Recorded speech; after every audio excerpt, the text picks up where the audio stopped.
épisode 43, intro LH.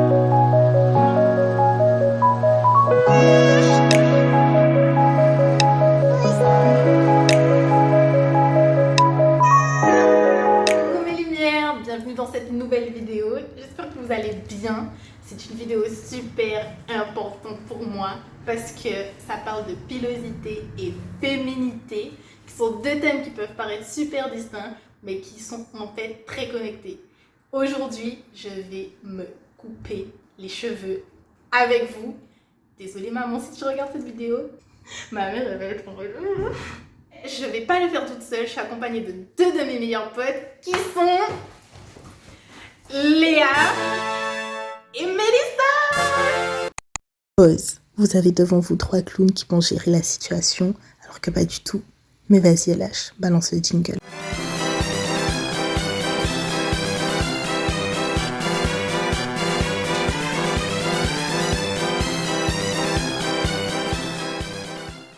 L'avant-coupe.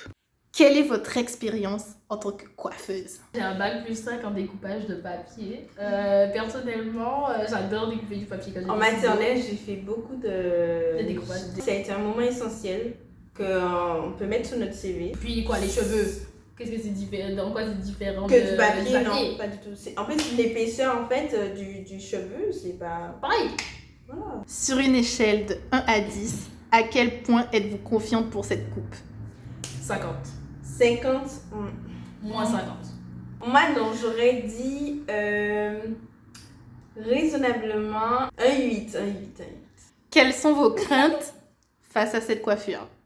Un que t'aimes pas, forcément. Ouais. Je pense que c'est la crainte principale. Faire un trou. Non, On les n'a pas trous, de ça conduite, va mais- parce qu'on a déjà essayé, on a déjà pratiqué, on est un peu confiante quand même, dans le sens que on pourra essayer, on va gérer. Puis au pire, si ça se passe pas bien, ça tombe bien, on est bientôt en hiver, donc Le bonnet, ton meilleur ami. voilà. Vous pensez que ça va rendre comment? Dans tous les cas, C'est une surprise. Non, c'est une surprise, faut attendre. Faut continuer à regarder la dans vidéo. tous les cas, ce sera différent de maintenant. Voilà, c'est ça. Un dernier mot avant de commencer? One eternity later. Regardez jusqu'au bout. En fait. Il faut regarder jusqu'au bout. À la fin, il y a une petite Un dernier mot, sensibilisation. pas une phrase. Moi, je dis La coupe. Il n'y a pas de retour en arrière après ça, je ne peux rien faire d'autre.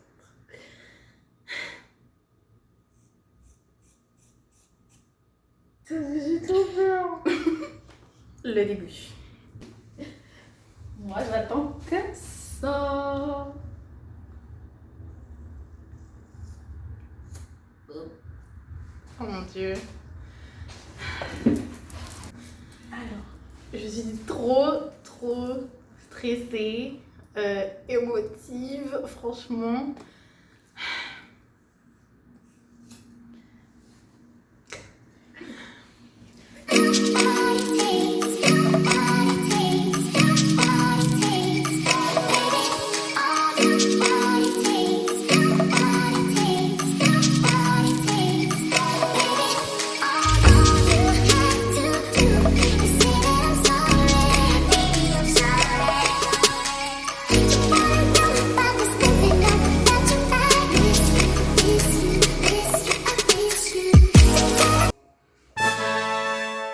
Le résultat. Le lendemain. Franchement, j'aime vraiment beaucoup et je m'y habitue de plus en plus. Comme vous le savez, tout ce que je fais sur cette chaîne, c'est pour l'apprentissage. Et je ne veux pas juste me couper les cheveux sur internet et faire du buzz, ce n'est pas le cas, mais je veux dégager une moralité derrière tout ça. Et aujourd'hui, l'importance se pose sur la féminité, le rapport aux cheveux et le rapport au poil. La symbolique des cheveux dans l'histoire des femmes noires. Tout d'abord, il faut savoir que les cheveux ont une symbolique dans l'histoire des femmes noires. Au début, dans les tribus africaines, les cheveux signifiaient le statut social, la spiritualité ou aussi la distinction entre les différentes tribus. Et également était un signe de fertilité parce que les femmes qui avaient des longs cheveux soignés et beaux, brillants, étaient considérées comme des femmes en bonne santé, capables de porter des enfants. Aussi, les cheveux étaient un moyen de communication avec le divin qui permettait aux hommes de communiquer avec les dieux. C'est en ce sens que les cheveux sont donc sacrés, depuis toujours. C'est une histoire qui remonte à bien plus loin, l'esclavage. Les coiffures étaient utilisées lors de l'esclavage, notamment les cornrows, qui sont les tresses plaquées sur les cheveux, ou encore appelées dans les Caraïbes les rangées de canne à sucre à l'époque de l'esclavage, parce que ça ressemblait fortement aux rangées de canne à sucre dans les champs dans lesquels les esclaves travaillaient. Et ces coiffures-là avaient une importance capitale parce qu'elles étaient un message de libération. Déjà, libération face à l'oppression des colonisateurs, tout simplement parce que dans ces petites rangées fines et serrées pouvaient dissimuler des messages et aussi permettaient de dissimuler de la nourriture, et ce, que ce soit dans les populations caraïbes ou encore dans les populations colombiennes. Donc comme vous voyez, il y a toujours une histoire, il y a véritablement un fond historique qui est commun. Et c'était aussi une affirmation un peu de toute cette culture d'afro-descendants, parce que les populations coloniales blanches considéraient les cheveux crépus, les cheveux des esclaves comme peu soignés, et du coup nécessitaient que les femmes esclaves se coupent les cheveux et se rasent la tête. C'est pour ça qu'elles utilisaient ces techniques de coiffure, car elles paraissaient plus soignées et aussi très près du crâne, donc quasiment assimilables à des coiffures courtes. Aussi, la longueur des cheveux est un facteur extrêmement important pour les femmes, notamment dans les tribus du Tchad qui sont super réputées pour la longueur des cheveux, mais vraiment une longueur extrême qui dépasse les fesses, qui a été rendue virale sur TikTok, Instagram, tous les réels, avec la technique de la poudre de chébé, qui sont issues des graines de chébé, qui sont utilisées pour favoriser la pousse des cheveux. Véritablement, c'est un aspect identitaire de certaines communautés, d'où l'importance de parler aujourd'hui du rapport avec les cheveux. Mon rapport avec les cheveux. Dans mon enfance, j'ai eu mes cheveux très longs. Mes cheveux m'arrivaient au bas du dos depuis que je suis petite.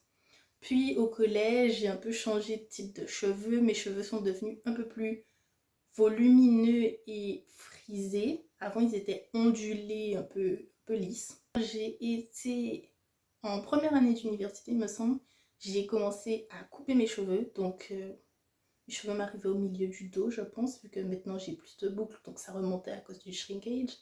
J'ai décidé de faire un carré, toute seule.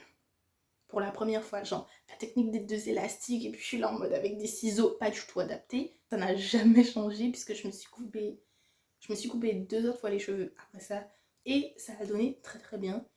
Et récemment, je me suis coupé les cheveux genre un petit peu au-dessus du niveau des épaules, mais ça faisait déjà longtemps que j'avais besoin de couper plus court mes cheveux. Pourquoi? Parce que j'ai remarqué qu'en fait, mes cheveux, ça faisait partie de moi depuis toujours. La vision que les gens avaient de moi, c'était aussi la fille avec les longs cheveux, les longues nattes, et puis ensuite la fille avec les cheveux bouclés, genre la touffe. Mais moi, je me cachais derrière mes cheveux, franchement. Je cachais mes complexes derrière mes cheveux. Je cachais mon manque de confiance en moi derrière mes cheveux. Et j'avais vraiment envie de sauter le pas parce que je voulais déjà défendre une cause, celle de la féminité. On est tous féminines, peu importe qu'on ait des longs cheveux ou pas. Et aussi, je voulais avoir plus confiance en moi, arrêter de me cacher, de me dissimuler et de mettre en évidence ma personne. Là, je peux plus me cacher. C'est spacieux, c'est aéré, ok? Là, j'ai pas le choix. Vous me voyez, ok? Et là, je suis obligée d'assumer mes actes. Mais j'adore, franchement. Girls Talk, la vision de mes copines. Quel est votre rapport avec vos cheveux? Question un peu délicate. Je pense pas que j'ai un rapport hyper fusionnel avec mes cheveux. Là. J'ai pas... C'est sous ta tête. C'est ça, j'ai pas plus de... Je leur donne pas plus d'importance que ça. Genre oui, j'aime le fait d'avoir des cheveux. Genre, si j'avais fait le choix d'être à bout à zéro, je pense pas que je l'aurais fait directement. Moi, j'aurais dit que durant toutes les années de ma vie, ça avait quand même une importance d'avoir des longs cheveux, surtout dans la période nappy, longs cheveux mais avec du volume. Clairement, les deux, c'est pas... La plupart du temps, tu vas pas avoir forcément ce que tu souhaites. C'est, on va dire, depuis l'an dernier que j'avais plus envie de... Je me disais, you know what, laisse tomber, on va plus faire ce que j'ai envie. Je prenais une journée entière pour me laver les cheveux. Donc ça faisait pré-époux, masque, shampoing, etc., etc. Des heures de pause et tout. Donc moi, franchement, j'ai toujours pris soin de mes cheveux. Me documenter aussi était vraiment important pour savoir quelle porosité et tout. Mais au bout d'un moment, j'ai envie de passer une journée à te laver les cheveux, à t'occuper de tes cheveux. J'ai déjà eu l'idée de me couper les cheveux tellement je n'en avais pas envie. Mais je pense pas que je sauterai un jour le pas parce que j'ai peur. Je suis une meuf qui a grave peur. Mais le fait de voir d'autres personnes se couper les cheveux et avoir la liberté de se dire, allez, je saute le pas et tout, etc. Franchement, je suis vraiment fière de voir ce genre de personnes-là. Et juste en tant que femme noire, est-ce que c'est compliqué d'accepter ses cheveux naturels? J'ai eu les cheveux naturels jusqu'à primaire peut-être, jusqu'au primaire, quand je suis arrivée en Guadeloupe. Ma mère a commencé à me lisser les cheveux, on a fait des défrisages, pendant toutes les années du collège, j'avais des défrisages dans les cheveux, c'était plus facile pour me coiffer, donc forcément mes cheveux naturels étaient plus trop là, on faisait des défrisages au moins 2 ou 3 fois par an, donc pour conserver un petit peu la nature lissée. Après, couper mes cheveux comme LH, fin de seconde, laisser 1 an coupé. Je sais pas pourquoi j'ai fait ça à un moment là, elle m'a coupé, genre rasé sur le... Elle m'a laissé juste ça là de cheveux. J'avais jamais vraiment remarqué, mais je suis pas quelqu'un qui prend soin de ses cheveux, donc je me dis peut-être ce serait mieux pour eux que je les recoupe. Ça m'a fait penser à une vidéo d'une femme noire, donc elle était femme noire, qui de ses cheveux, donc qui connaît, qui s'est informée et tout, et il disait que le fait de toujours avoir l'image de la femme noire qui doit prendre soin de ses cheveux, qui ne doit pas utiliser de chaleur, que c'est pas recommandé, éviter les défrisages et tout. Au bout d'un moment, elle en avait marre et elle disait que si j'ai envie de me lisser les cheveux, je sais que ça va les abîmer, mais c'est que des cheveux. Tu peux les couper, puis tu peux faire ce que tu veux avec. C'est vrai qu'en regardant sa vidéo, j'étais un petit peu en mode soulagée de me dire que parfois t'as pas envie de perdre ton temps avec tes cheveux. T'as juste envie de faire des... Parfois le fait de devoir se conformer aux standards de beauté, donc par exemple, en fait on est entre les nappies en mode oui tout naturel et tout, etc. En tout cas moi je vais dire que je suis entre les deux. Tirer entre les deux pour te dire ouais il y a le côté nappy, rester naturel et tout, etc. Et le côté en mode laisse tomber, c'est bon, c'est mes cheveux, voilà, laisse tomber. Mais par rapport aux cheveux naturels, j'ai quand même du mal à porter un afro. Par exemple, quand je suis en stage à l'hôpital, il y a une collègue qui, elle a les cheveux moins frisés que moi, un petit peu plus bouclés que frisés. Mais elle les a lâchés, ça retombe un peu. Mais moi, j'aurais pas la confiance, de porter mon afro à l'hôpital ou dans des trucs professionnels ou au travail. Ouais, c'est ça. Si ça aurait été à l'école aussi, peut-être. Je sais pas. Et pourtant, il y a plein de gens qui le font, mais. Plus en contexte d'été, vacances. Ouais, c'est ça. Ok, donc déjà, merci à mes copines d'avoir fait ça avec moi. Et là, c'était un petit peu girl talk. Et je voudrais savoir, je voudrais savoir si vous avez un message pour votre vous d'avant qui assumait un peu moins ses cheveux naturels, ce serait quoi? Léa, tu veux commencer? Non. Je peux commencer aussi. Vas-y. Ben, moi, ce serait de trust the process. C'est de faire confiance au processus et de te faire confiance aussi à toi. Et là, je suis passée. Il ne faut pas donner beaucoup plus d'importance des fois à certaines choses. Et bon, il ne faut pas les minimiser non plus. Mais il faut se rappeler que chaque chose a sa place. C'est relatif. Et on a toujours tendance à se comparer aux autres. Mais t'es comme tu es. Et t'es magnifique comme tu es. Et c'est ce que j'aimerais vraiment dire à LH d'avant. Que t'inquiète pas, tes cheveux sont beaux, t'as peut-être pas les cheveux de tout le monde, ta nature de cheveux est unique parce que chacun, on a tous des natures de cheveux uniques et t'es magnifique avec. J'aurais dit à ma moi d'avant que c'est bien d'avoir une base pour savoir où te situer quand à la télé t'as pas forcément la représentation que des personnes qui te ressemblent ou qu'il n'y a pas assez de documentation par rapport à tes cheveux, etc. C'est mieux d'avoir une base auprès des personnes qui sont sur internet et tout, ou même en face de toi. On est forcément obligé de suivre tout ce qu'on te dit à la lettre et tout. Si t'as pas envie de faire ça, tu fais pas. Et puis... Moi du futur, j'aurais dit que si t'as toujours envie de couper tes cheveux, ben tu les coupes en fait. Et toi, Léa? Moi, pour la moi du passé, peut-être je dirais, j'ai eu un petit peu de courage quand même d'avoir coupé mes cheveux au lycée. Je sens que c'est quand même une période où où tu te cherches. C'est ça, tu te cherches, mais surtout que beaucoup les gens de aiment critiques. bien commenter, aiment donner leur avis. Et bizarrement, j'ai pas retenu de mauvais.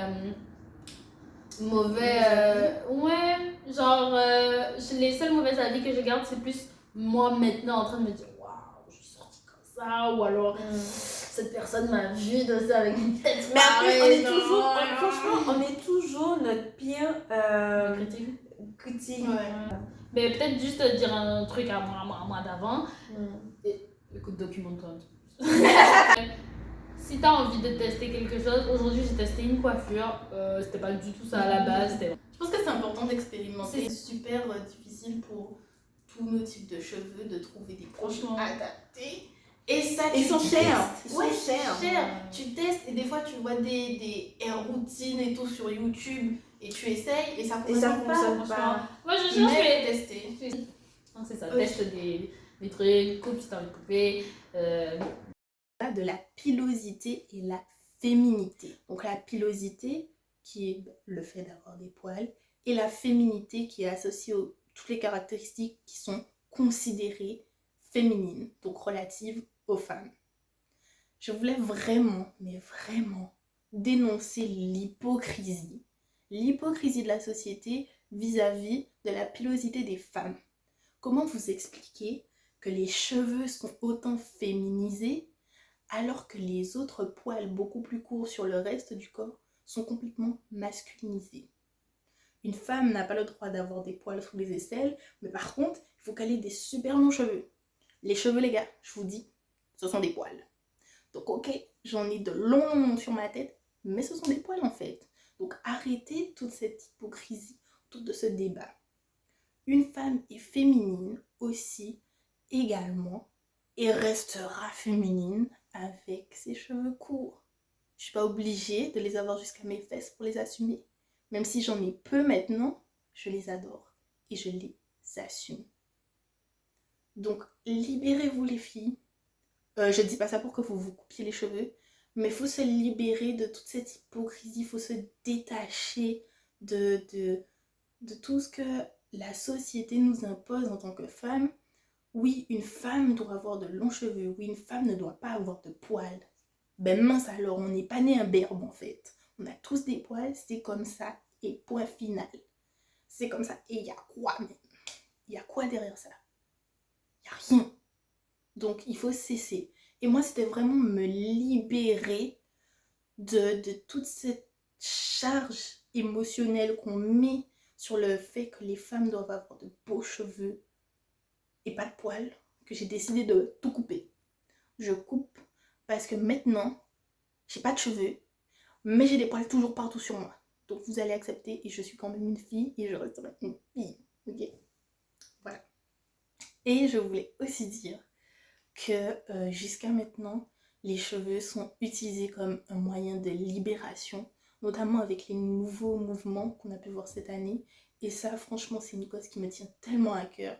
C'est celle de l'émancipation des femmes dans des pays avec des doctrines tellement patriarcales et des doctrines religieuses ancrées, notamment en Iran, où beaucoup de femmes se sont coupées les cheveux pour montrer qu'elles aussi, elles avaient le droit déjà de ne pas porter le voile ou aussi de ne pas le porter complètement sur toute leur tête, que ça fait partie d'elles-mêmes et qu'il s'agit d'un mouvement de libération pour laisser la femme déjà s'assumer en tant que telle et s'assumer dans sa religion.